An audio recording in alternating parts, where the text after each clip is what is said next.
Okay, guys, can y'all hear me? I know my stream over here, I'm trying to look at the chat, but it's kind of, evidently we're having a storm right now and the internet's kind of going wonky. Okay, I'm moving in my chat right here. Y'all can see me. Give me a thumbs up or a yep or something like that. The sound is okay for y'all. Loud and clear. Great. Thank you very much. Well, it's 7 o'clock. 4 on the 4th questions. And basically how this works is if you want me to answer a larger question that might require a little bit of prep or something like that so I can do a demonstration, ask that question in the comments of this video when I post it to YouTube. And that way everybody else can upvote it. And the top questions that get the most upvotes, I'll try to answer in the next video. I got the questions from the last video here, Ready to Rock and Roll, plus one that I get emailed a lot, so I'm just going to go ahead and answer that one so I can reference people to this video out there. Now, leaving a comment in this live video right now would just be in the chat room, and I will be able to see that one. But understand, I do not have a moderator right now. So, I consider the chat a communication between y'all two. if you want me to answer a question, put 3 or 4 question marks in front of it so that whenever I scan it, I can be looking for those. Also, if there is a ass hat that pops into the chat, which happened last time, if y'all would just put XXX and then the name right there, I will go back and I will try and block him. We don't want jerks in there.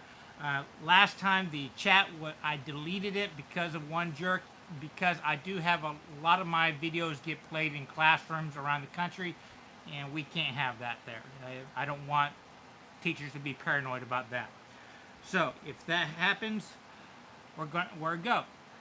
While people are walking in, I'll spend a couple minutes and tell you what's been going on. I did not do the last 4 on the 4th, which is the second one, for the simple reason that was the day I did the Makers Fair in Austin. I was up at 6 a.m. I prepped the day before. I did live demonstrations all day long. It was over about 7. I didn't get out of the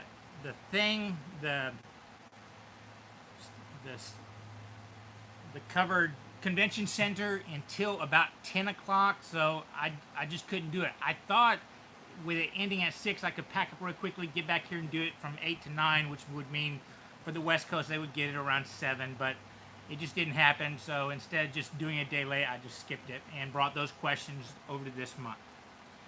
Okay, other than that, I did my first monster show of the year. It was a 2-day event. I kind of tag teamed it with my dad in Wimberley, and part of that discussion of how that went is going to be in one of these questions, so I'm going to pass on that one. I've also done a couple other art markets, and you can see those on my Instagram page of the kind of stuff I'm selling and my display. Though these past 2 displays were my rainy weather displays so that I could break it down really quickly, meaning I drop my tent down halfway down and then put the sides on in case a rain cloud comes through. It's just a quick way to handle that kind of situation. Okay, so first question. I get this question a lot. Well, let me scroll through the chat and make sure I'm not missing anything.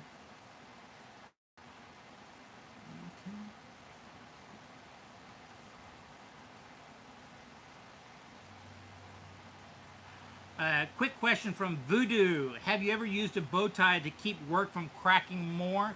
Yes, I have on tables, though I don't really do that in my turning very much.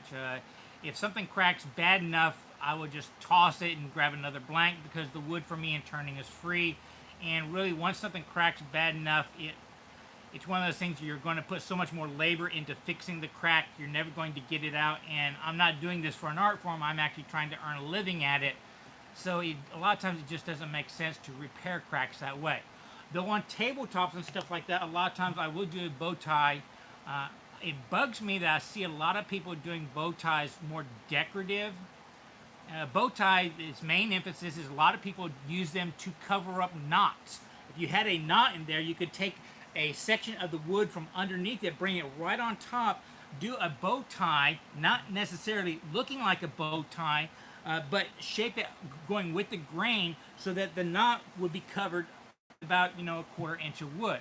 The other thing people use bow ties for is stopping cracks.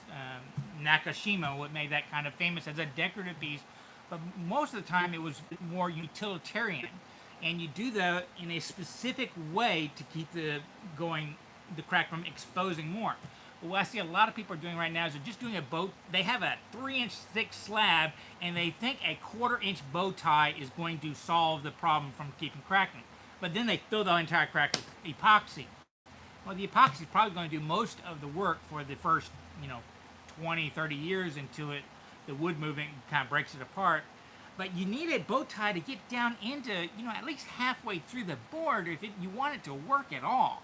And a lot of times you can actually clamp that crack tighter a little bit, then add the bow tie in that compression state and keep it right there. Another trick is right where the crack ends, mortise a hole up from the underside. And that will relieve a little bit of pressure right there. Don't go all the way through, but take a Forstner bit and maybe go halfway through. Stick a softer piece of wood in there if you want to cover up that hole. And that will kind of prevent the crack from keeping on going, and then your compression and bow tie will do the rest.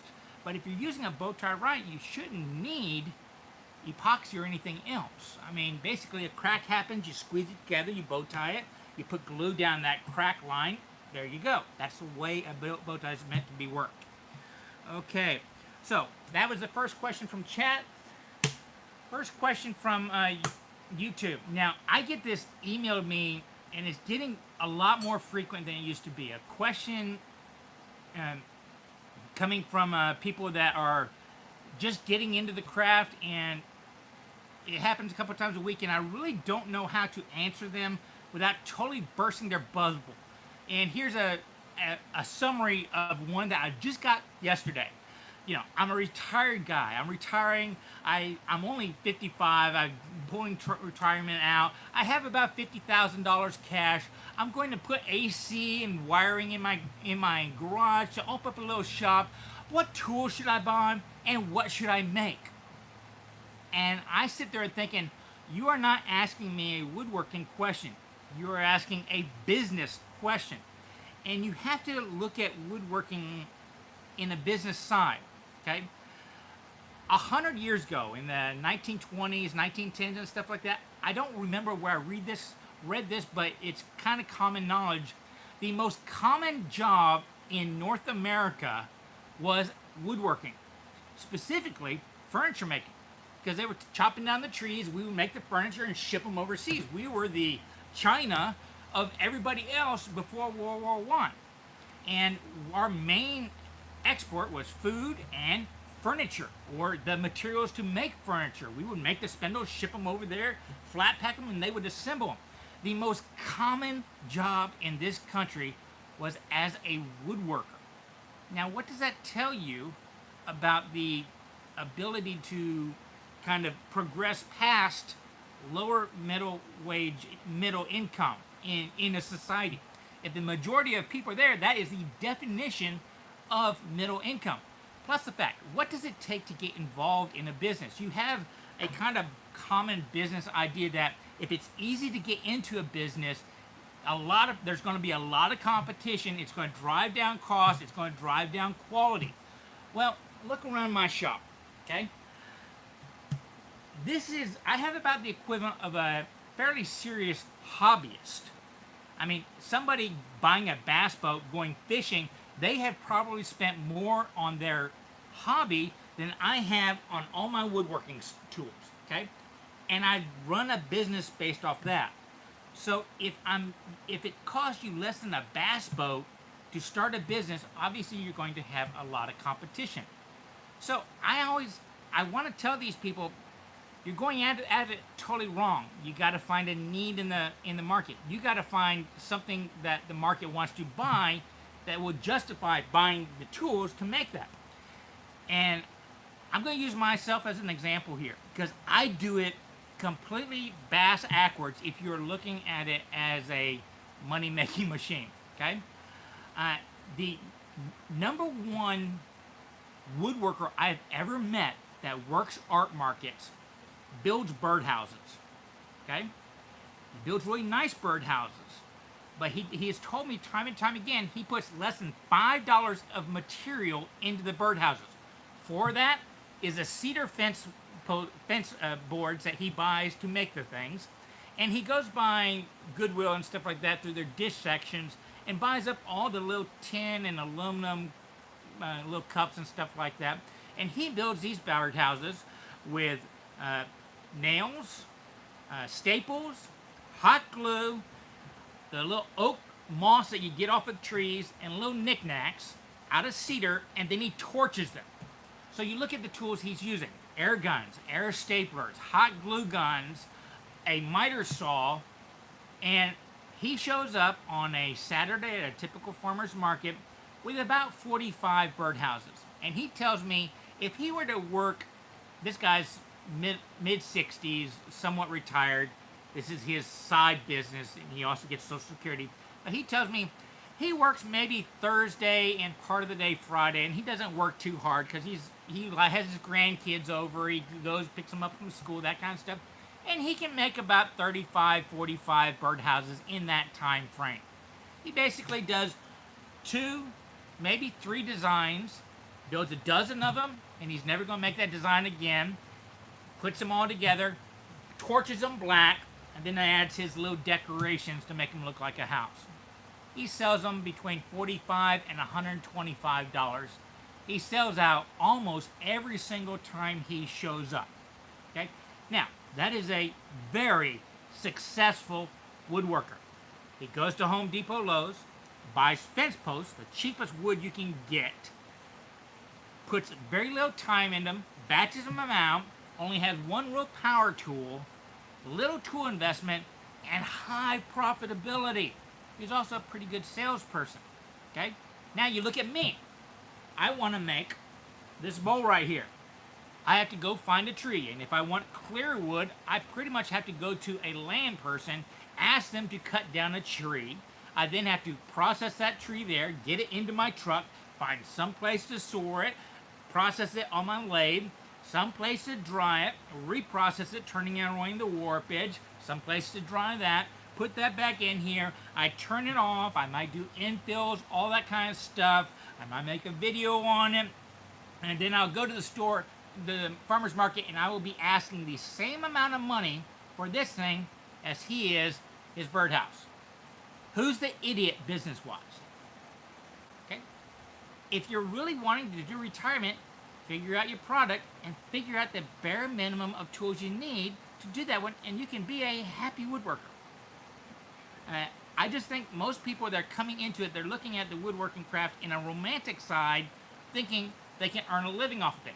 Two totally separate topics. Okay? Okay, now I need to hop off my soapbox there. Okay, next, I'm going to flip through and see if I can find any more questions on chat.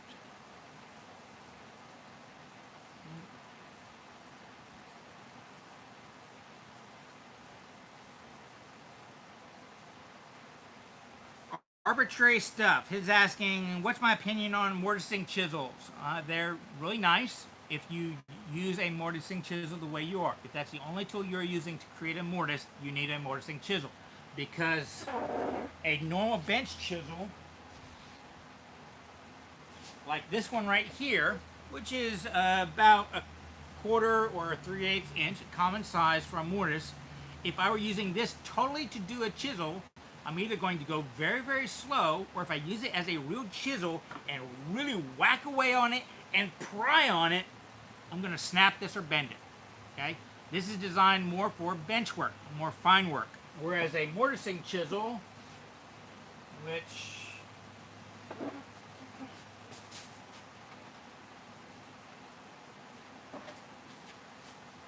I have one right here. This is a very small one. See how much thicker it gets right there? This is designed for me to leverage, to pull it out, to slam it down, to bend it over, to leverage stuff out, so I could get that mortise done fast. And you can actually do a mortise really, really quickly with this. Now, if you are not doing mortises like that, maybe you're using your drill, hand drill, and drilling out the waste and then cleaning up the sides, then a mortising chisel is a total waste of your money. A regular bench chisel will work just fine. Okay.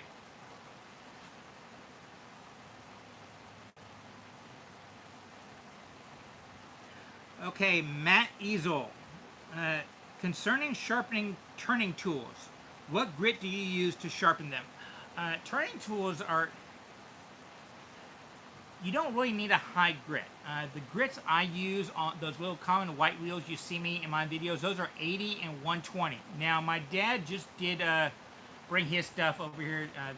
I've been slammed this past few weeks. We're kind of combining shops for a little bit of time because they're downsizing this house, so everything of his went into storage, and he wants to be able to turn stuff. So all the tools he absolutely needs to have in order to do stuff, he brought over here, and we've got a whole workbench for him, and he'll use the one way that he loaned me to do whatever he needs. He uses diamond stones, and I believe his diamond stones are 220 and maybe 180, okay? That's really pretty all much you need. Now, depending upon what tool you use, I need to step back. The skew I will hone with a 1200 grit slipstone. But my bowl gouges, my roughing gouges, my parting tools, all those others tools, I will use straight off the grinder at about 120 grit. Now there's a thinking that because you are turning so fast, you're turning about a mile of shavings a minute, the serration actually will hold a more refined finish on the wood longer than a polished edge. Whereas if on hand tools, we prize that polished edge because it's so much easier to push through. It's so much easier. The finish is much better. But we're not doing a mile of shavings a minute. So it's different on the lathe. But also understand, I am sharpening constantly. I have my little slipstone that I'm constantly honing, and I will sharpen 2 to 3 times on an average bowl, just doing the shaping. So that tells you, yes, it's a lot rougher than we do on hand tools, but I'm also sharpening quite a bit more.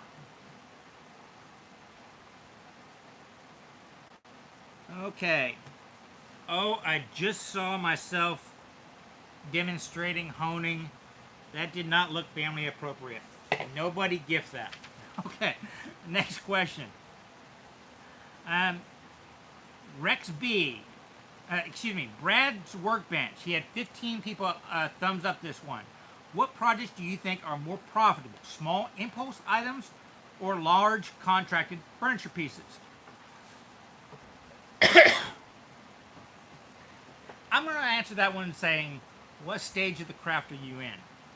If you're at the very beginning of your existence as a woodworker, even if you are an extremely talented guy that on their very first project they made it into Fine Woodworking magazine in their gallery section, and I do know somebody that did that, and I'm forgetting his Vic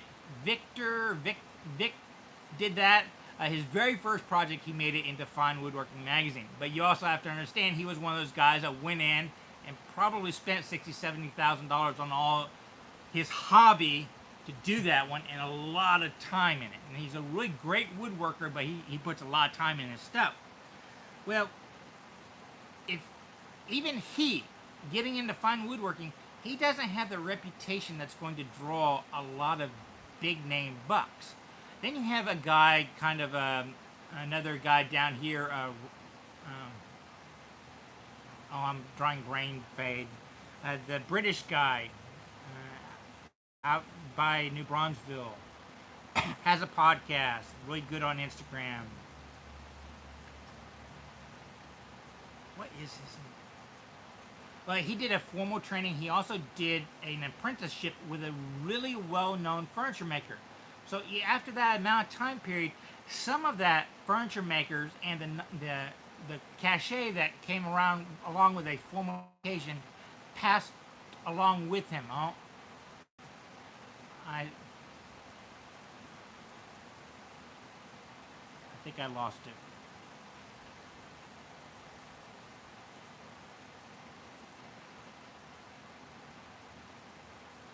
I'm just looking at my screen and I'm getting this little circle that says it's buffering. I don't know what's happening.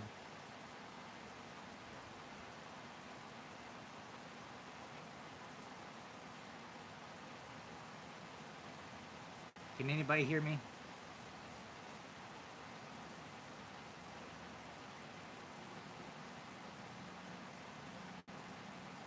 Okay. I see. Okay, I'm going to keep going.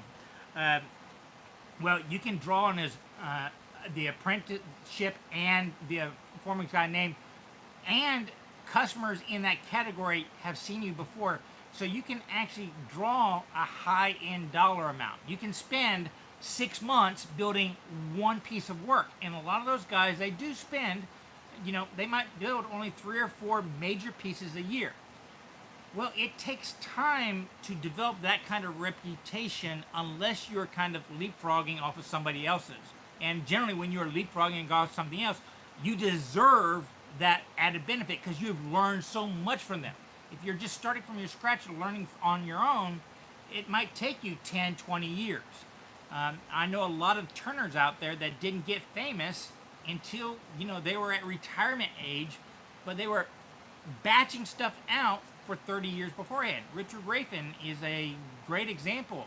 I hear a story where he said that there's probably a couple decades in there that he would not have been able to pay his bills unless he was making little scoops, like coffee scoops. That's all he did for years on end until he earned a reputation so he could get a couple $1,000s for a little box he made. Okay? It's one of those things that going high end, you have to have a name behind your skill. You can't have just the skill.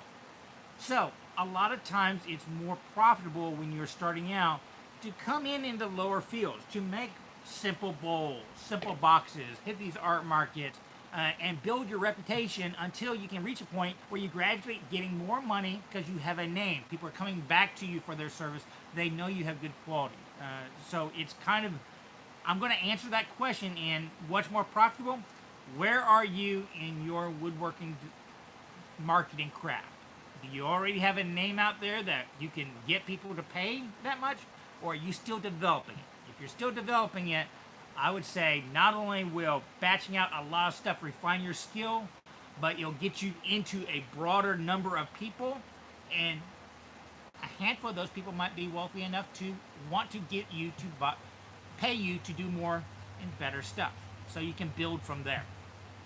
Hope that it was not all high and mighty jumping on a soapbox. Okay, coming back to my chat.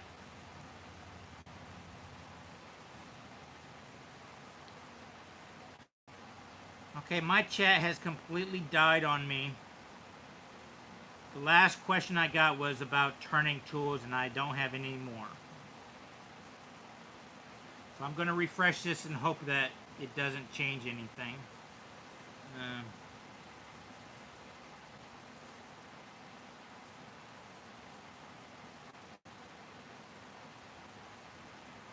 Okay. Philip Morley, that was the name. Thank you, Tony No Name. Okay, let me scroll up to see where we were at.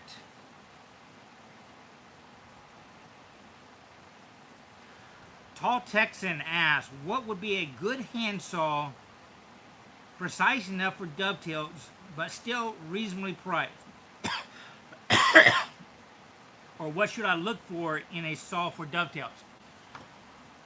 The common answer I give to people is don't buy a dovetail saw for your first back saw, even if you're practicing dovetails. Go ahead and get a carcass saw.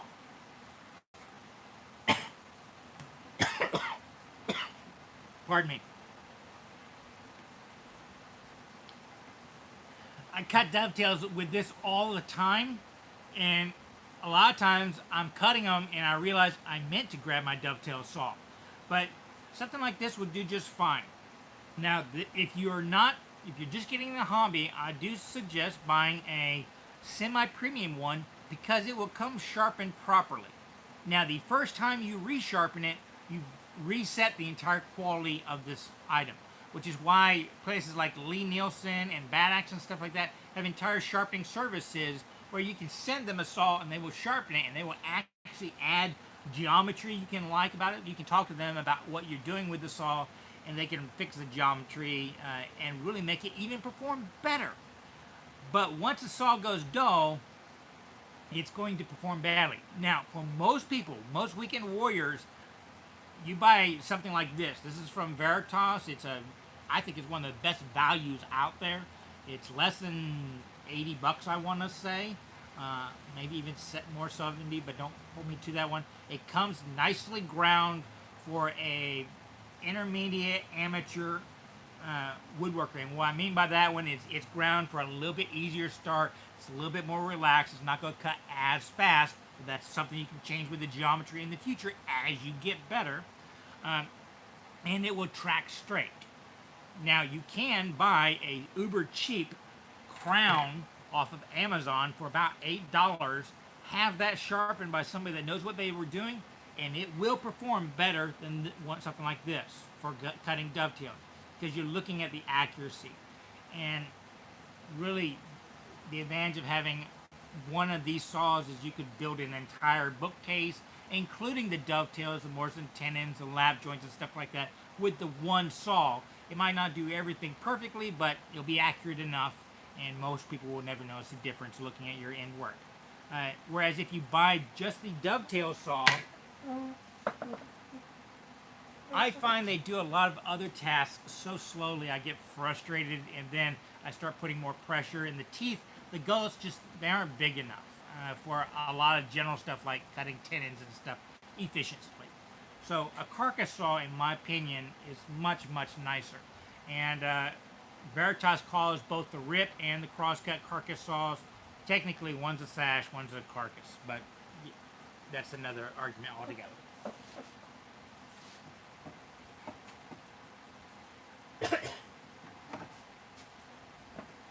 Okay, my next question from the last thing, written in question. This was upvoted by 9 people from Rex B. What is the most effective way to repair cracks so that you can potentially sell or give as gifts to family and friends? Well, I'm going to move the camera so you can see what I'm talking about here. So pardon the dizziness.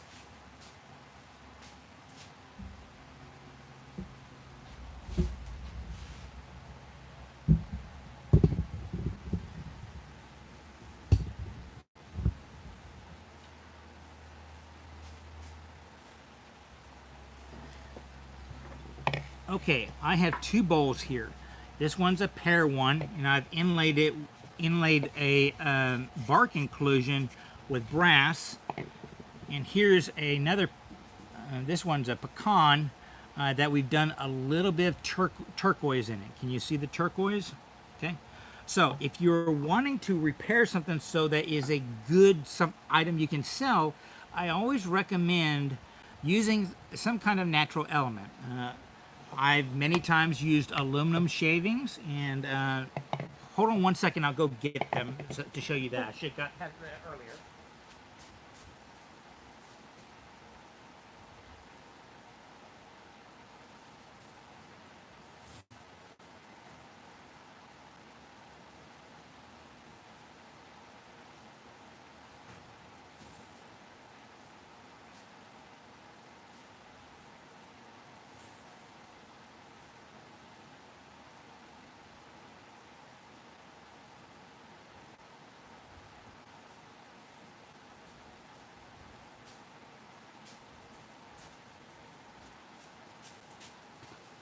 Okay, I'm back.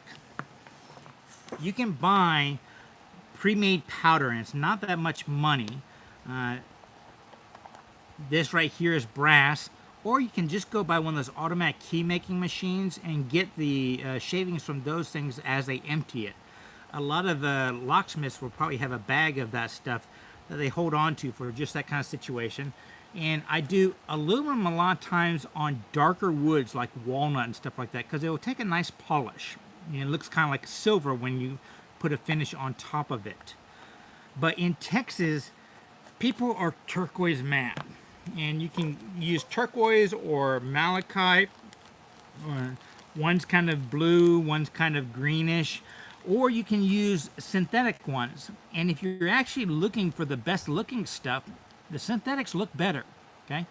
And I will post, whenever I upload, re-upload this stream, a video on how I do that using CA glue. Very thin, watery CA glue. And you can get it this way. And the summary is, I will clean out any kind of crack. I will take whatever I'm going to be infilling with it, and I will kind of spread it down, and I will really shove it in there. No, before I do that one, I do put a shellac finish, so that won't penetrate, the CA won't penetrate too much. Sometimes I even put wax on the outside. Then I will shove whatever I want in there, and then I would drizzle CA. Now, a lot of people will tell you to squirt activator on it to harden it up, but when you get the CA really thick in there, it will bubble up. So you don't want that, because then you're going to have to refill in all those bubbled up holes. So just let it sit for an hour or so. Even though super glue is supposed to dry really fast, unless there's air contact with it, it can take a long time to cure. And you don't want this stuff flying off all over the place. You'll get spots on your glasses that will never come off. Don't ask me how I know that. Now, the turquoise, when you get real rock like this, you basically need to sift it into thicker and thinner crystals. So you put the big rocks in first, and then you seal that. Then you start feathering in the thinner stuff to kind of compact it in. It's kind of like how they make roads with the different gravels. You put the thin gravels on the very top, so it kind of filters in and fills it all in. And sometimes I do know that one company has a new CA glue that is black. I do find that putting different colors mixed in makes it look more realistic. So if you want to decorate it with black or blues into the CA, so you kind of make a putty, or use epoxy, that works out really great too.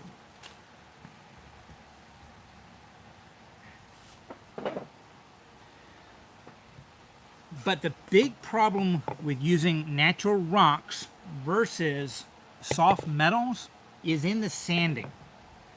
If you're using natural rocks, you've got to use either a really high-end ceramic sandpaper or these kind of diamond stuff, and have a very hard backing to it, because the rocks themselves are harder than the wood behind it. And the worst thing that you would want to happen is to get a smooth surface, but you feel undulation because you sanded away more wood than you did the rocks. By having a hard back, it's kind of like planning. And even this one, I can feel it a little bit. I can feel where the rocks are because the wood was sanded away more to get it smooth. That's kind of a telltale sign that you're not top of your game. Whereas metals, brass is soft enough, aluminum is soft enough, copper is soft enough, it'll work out pretty well. But when I do these I will never sell these as a food item. I would tell people this is purely decorative or for hard foods like nuts and fruits and stuff like that. Oatmeal or anything like that, I wouldn't do it, because metals, rocks, epoxies, all those expand at different rates than woods. Eventually you're going to get holes, so they will leak going through. So if it's just sitting in room temperature, it'll be just fine for decades. But if you're actually using it for hot soups and stuff like that, bad things will eventually happen. And I tell them the same thing if I epoxy in a crack. After you do filling, is purely decorative.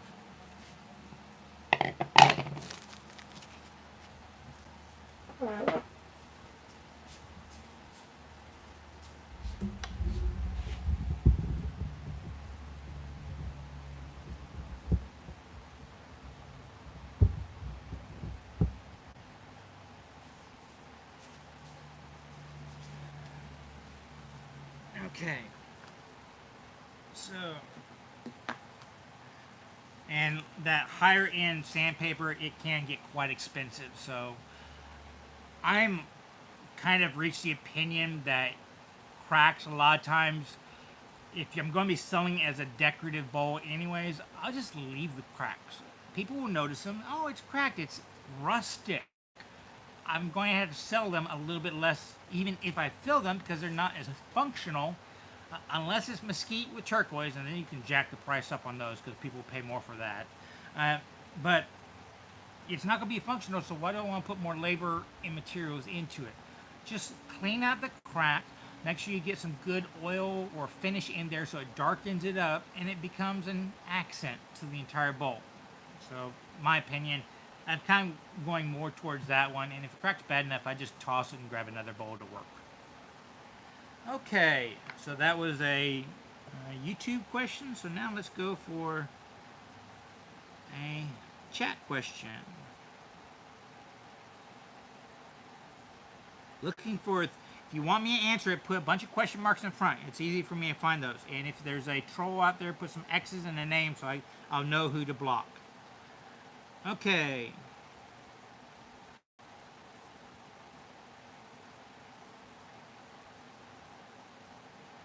Douglas Dyer, people show up.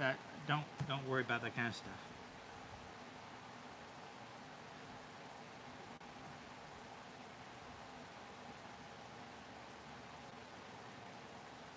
Okay. Fix it up, make it new. Questions. What do you do with your shavings? Wood waste. Failed, cracked products. Okay. Shavings, I donate to the biodegradable heat generation of our local community that's commonly called the dump. I have chicken farmers, everyone say, oh, we want your shavings, we want your shavings. Okay, I do a day of roughing out bowls. I have, 4 or 5 55-gallon drums, bags of shavings. I take them, I drive over to their place because they're too lazy to come get it. I give it to them. They were all thankful. And then the next day I come over with another load and they go, we don't want it. It's like, okay, I generate way too much and it costs too much in time. There was a time that I used to keep those bags, and when I took them to the farmer's market, I would sell them for, $10 a bag. And I would ask people to bring the bags back because, the bags were expensive. But then I got so much other inventory that I'm having to rope these bags around the top of them. I look total Jed Clampett, and I just decided it just wasn't worth it because I had to store the bags at my place inside because I can't put anything outside my warehouse because the landlord gets mad. So you can't put them on grass because they will suck out all the nitrogen in the grass, and if you turn any walnut, it will kill the grass. Horse people, they don't like certain species and that it makes horses are allergic to. So try filtering out the sawdust in your sawdust bin to say which one's walnut, which one's pine, which one's cedar. It's just not going to happen. So I just throw them away. As far as the others, now in the ideal world, my big dream, I'd like to have an acre or two, a nice warehouse. I can build stuff, and then I would have a mulching pile and a little raised bed gardens, and I could create my own mulch. Or I'd go get one of those gas containers, natural gas giant ones. I'd cut it in half, put a door on it. I'd throw stuff in there, and I'd burn it all up and use the ash for metal making, blacksmithing friends, or to make a garden better. But until it's completely decomposed or turned to ash, you can't really do anything with it. As far as the other stuff, crack bowls, I destroy them and throw them away. If I had a way to burn them for fuel, I would, but I don't. I will say that if a bowl cracks, it used to be I would just throw the whole bowl away, and then some people were going through trash and then gluing them together and selling them, and it packed me off. So if I'm going to throw away a bowl, I'm going to destroy it. And a lot of times, if a bowl cracks or something like that, it's a good learning exercise. Just go ahead and finish it out, and then cut it in half so that you can see.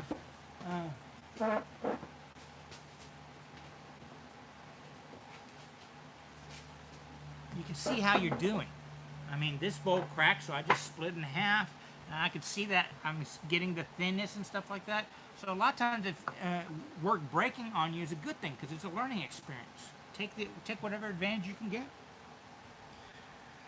Okay, one more chat question, then I'll do the last comment question.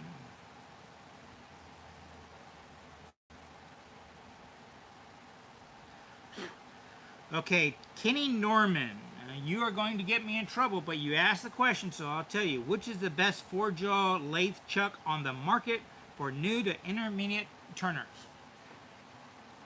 Wood turning as a hobby is really expanding a lot, and there's a lot of people coming into market with knockoffs and stuff like that. In fact, some even big companies, One Way, got in trouble for their One Way chuck because it was a knockoff of something else, but they did it better, so it's a better product.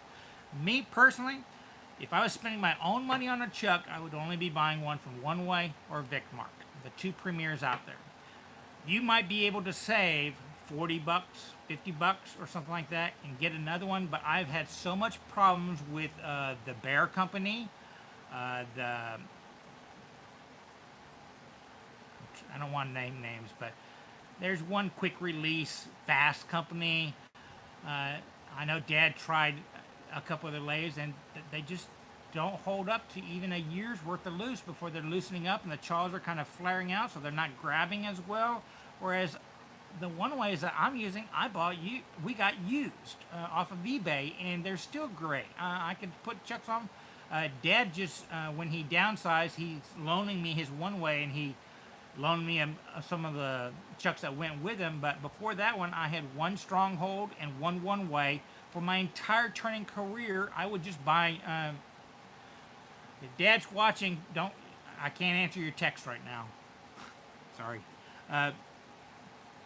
They were just great. I just buy new jaws for them and keep using them. In fact, the Stronghold stayed on my lathe the entire time because I used a live center in that Stronghold Chuck. I mean, I'm a big fan of the one-way products, and I know a lot of the people I look up to are big fans of the Vic marks. So those are my two opinions. You are not going to be saving a whole lot of money by going with other brands, though the incentive might be enough for you to try them out. I just have not had luck with them. And these are lifetime tools for me. The one-way and Vic mark, I imagine, will last not only my lifetime, but whoever I pass them down on to. Okay, last question here. Only 4 people thumbed up this one, but it was the 3rd highest one out there. How about a small talk on how, this is from Don's Woodies, basically a talk of how wood species change over time. For example, a little over a year ago, I made some game boxes out of cherries. The corners were mitered. Okay, he's basically asking how woods change over time. Great question. I love this. If you can Google it, look up a fine woodworking magazine article on species that go together, and they show some really great pictures of the same piece of furniture over time.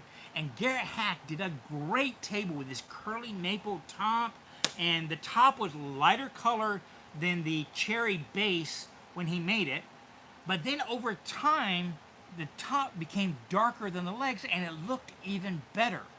A common example I give is boat art, because I do so much of it.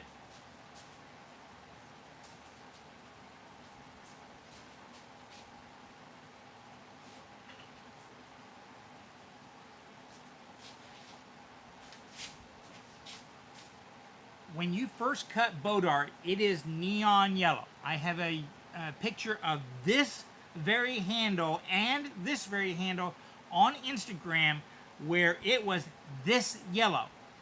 About a month later, it's this color. About 6 months later, it'll be this color. And then after about 5 years, it's a very deep burgundy. Okay. Also, I'm going to move this camera back. I want y'all to look at my background.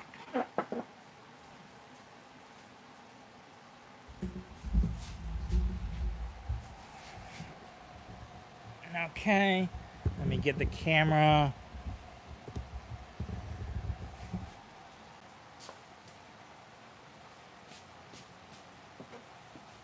This bench is poplar.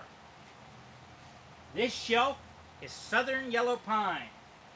This backbound is a pine, a white pine, big box store piece of plywood. Loblolly pine, boat art, pear. Okay, look at all of them. They're all in the same hue now. Over time, as most woods age, they kind of come together. Walnuts lighten, cherries darken. They kind of all mix together. So it's more, if you're building furniture for the long haul, you got to understand that. And that's the problem I see a lot of people when they're building stuff.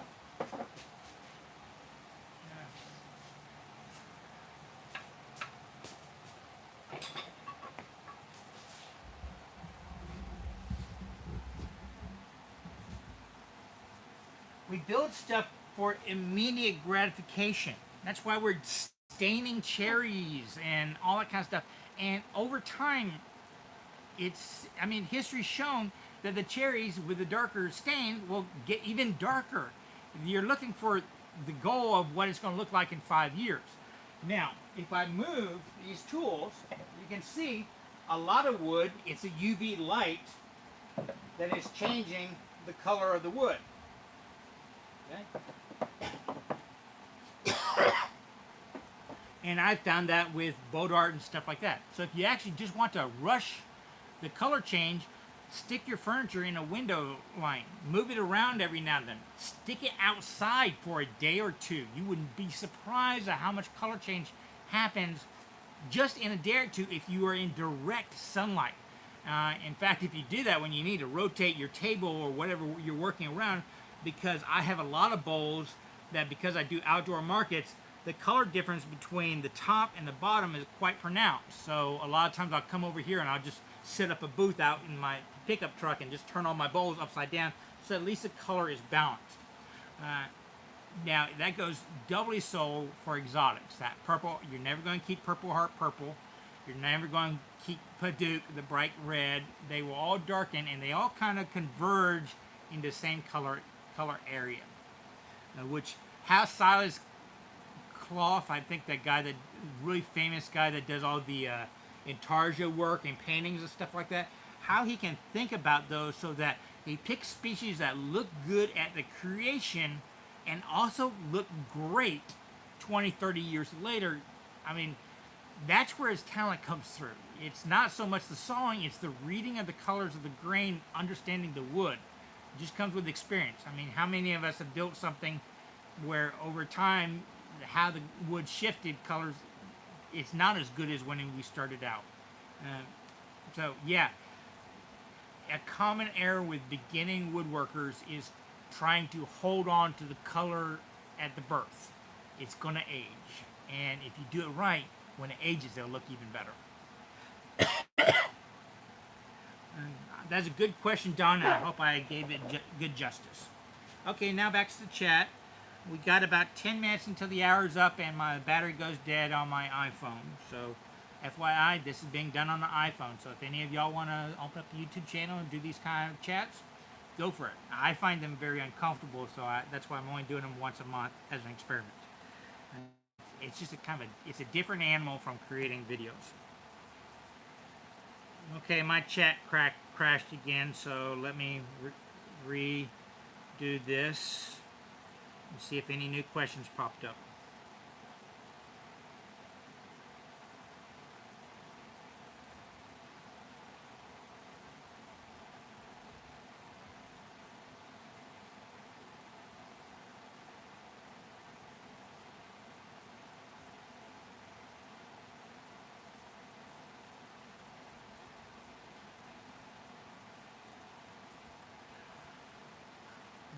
Marvin Carl, what would be your lathe choice purchase? One and done.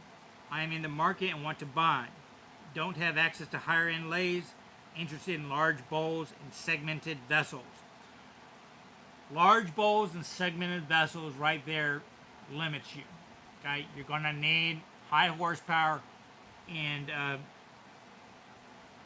a lot of capacity. And the only ones that are going to do, you need to decide, your first question is going to be what kind of access of materials you have.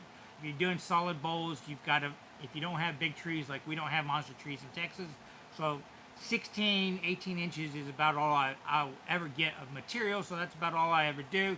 And anything bigger than that, they don't really sell, because all of a sudden they take up so much space on a table. People have to, I mean, it's more of a decorative piece, and you know, when you're talking a bowl this big, what are you doing? Bathing a baby in it? I mean, nobody's going to eat a salad that big, and even as once they get to a certain size, the market for them just kind of plummets. But if you're also doing segmented stuff, you can make it as big as you want, and those can be art pieces. And once again, once you get bigger, you're looking for the gallery pieces to sell them. Yeah, the small segmented pieces, those sell great, and I think they take a lot more skill because you see errors more in the small ones than the big ones. Anyways, getting back to your point, with that one,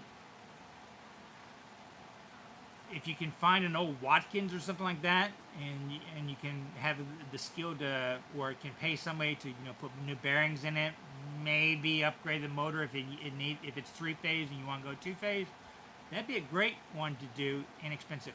If you have access to 3-phase power, you can get awesome industrial machines dirt cheap because nobody can use them. They have to rewire them and stuff like that. One of the reasons why I got this warehouse is it does have 3-phase. I just haven't had the money to buy some of the cool machines. Other than that, you can always have a smaller 16-inch lathe with a mobile headstock and push it off the end, and then get a mobile tool stand and turn off the side of it. That's the biggest advantage they have of mobile headstocks. But people like Stuart Batty hate mobile headstocks because very rarely do they sit perfectly. And if you even have a sheet of paper thickness in between them, it'll induce vibration that far out because vibrations magnify, and it's harder to get it finished. So pluses and minuses. Um, I'm probably not the person to ask because the first large lathe I had was a loaner from my sister because she never used it. And that's kind of, I got it to help my dad out roughing bowls. And then I just kind of turned it into my income. And this new to me lathe is my dad's. He's had it for 15, 16 years, I guess. And the only reason he loaned it to me was because he's downsizing his place. And both of them are 16 inchers. And I kind of find that 16 inch is the selling top for my size of market and the power my name can draw. I will say this: if you want to make money in turning, become a spindle turner, because you will find very few people that can batch out a lot of spindles. In fact, most of the professional bowl turners out there, their side job is spindle turning, like cherry balusters and stuff like that, refinishing. Okay, my iPhone says I have 10% power left, so get it lock up.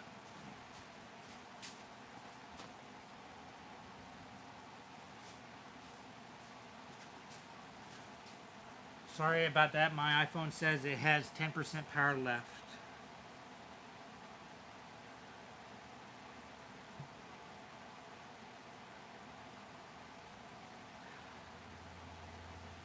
Okay, questions.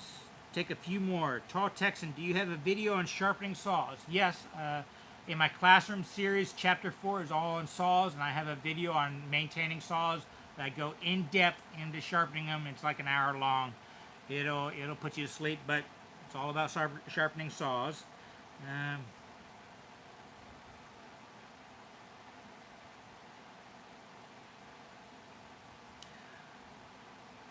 Fancy games. How have your market website sales been for you? Well, I never really give numbers for the simple reason every area is going to be different. If you have a lot of competition, it drives down prices. If you don't go, this is not woodworking question. This is a business question. If you are in a farmer's market and you have 6 other people selling icicles, you're not going to do great.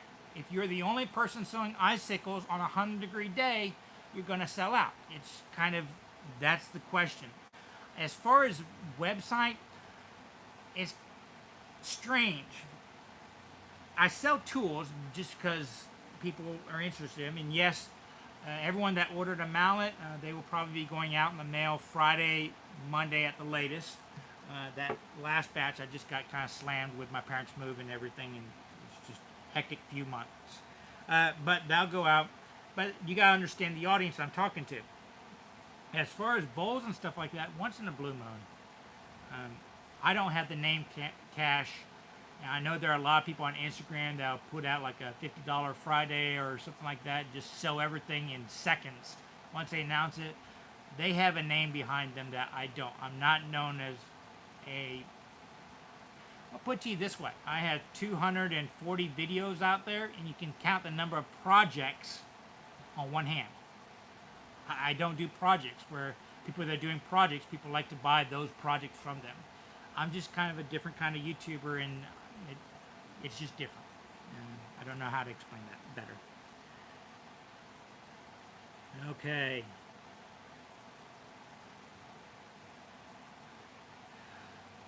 Matt Easel, what is a sash saw? It's a term for a type of saw that they use to make window sashes. In the old days, the little channels we put in windows, windows had the weights hidden in the wall and stuff like that. They made a saw specifically for that one. It's generally configured to rip, and it would cut very accurate grooves and stuff like that. It was made for windows, but its main purpose was windows, but they used it everywhere else. And it's just a specific size of saw, and that name just kind of got attached to it. It's generally in most saws you either have crosscut or rip, and in the carcass size saw, which a carcass saw did not get its name from cutting up mobster hits. It's from making the carcass of a cabinet or something like that. That's a size saw that would cut that kind of joinery effectively, and that was kind of its sister or brother, depending upon what you looked at.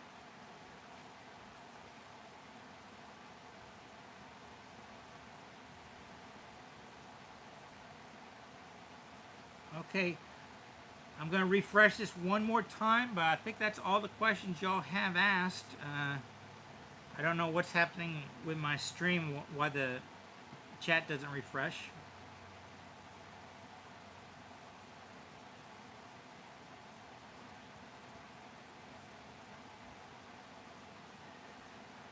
Stone, Whitgen, any advice on alternative spindle locks on your if locks on your lathe doesn't have one? I can almost guarantee your lathe does have one, and it might just be a hole that they expect you to stick a stick in, like your scratch hole or something like that, and they'll match up with a hole other ones.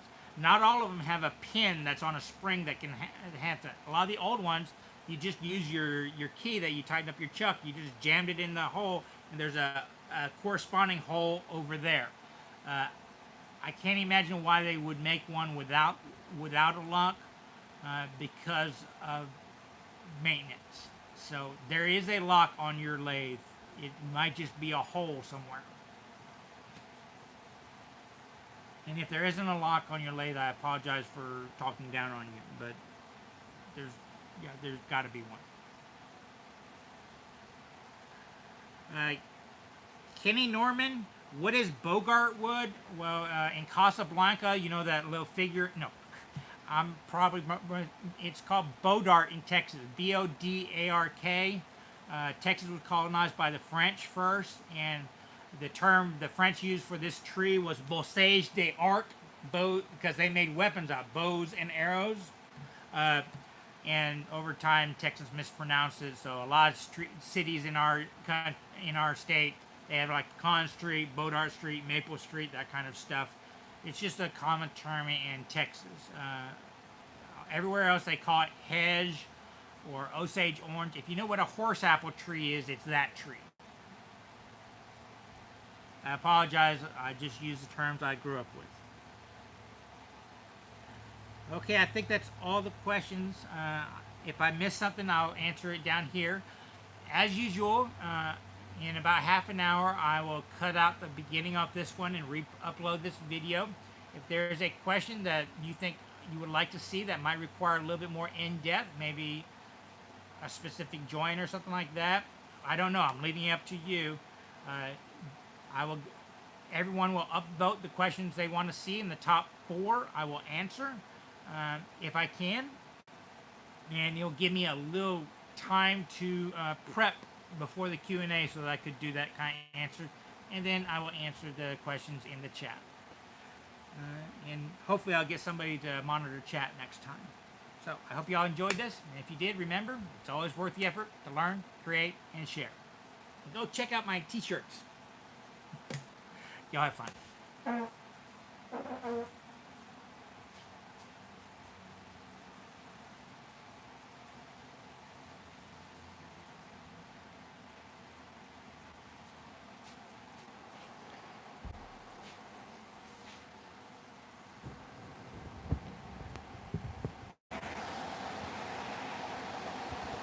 How do I turn this bloody thing off?